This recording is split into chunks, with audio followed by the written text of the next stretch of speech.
belgilangan. Bizga mana shu tadbirkorlar bilan fuqarolar bilan uchrashuvlar o'tkazamiz. Mana shu uchrashuvlarimizda o'sha kreditlarimiz bo'yicha tushunchalar beramiz sizlarga. Mana shu bugungi yig'ilish bilan sizlarga o'sha banklarimiz mahsulotlarini taklif qilamiz.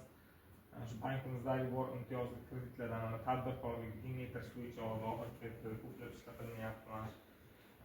Ish o'rinlarini yaratish bo'yicha shuning uchun mahallalarga ham biriktirilib banklar tomonidan mahallalarga ham naqd pulda imtiyozli kreditlar berilyapti. Shu plastik kartochkaga tashlab berilyapti. Naqdga tenglashtirilgan.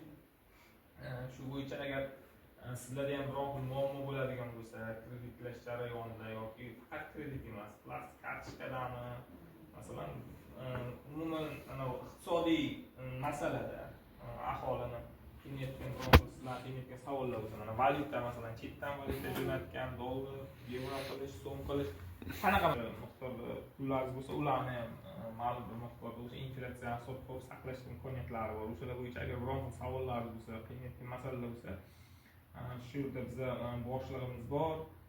Shu yo'nalish bo'yicha men o'zim boshliq o'rinbosari hisoblanaman. O'zim boshqa boshqaruvchi o'rinbosarlarim bor. Agar biror xil masala bo'lsa, chiqsanglar, murojaat qilsanglar, masalalarni o'rganib chiqib qilib beramiz. Hal qilish chorasini ko'ramiz.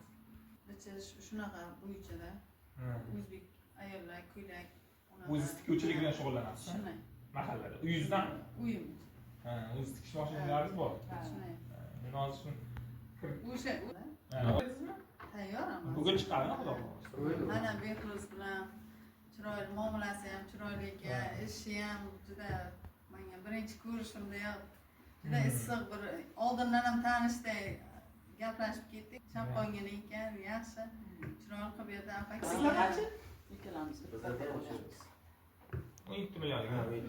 Masala yo'q-a? Masala. Vaqtlar bo'lgani uchun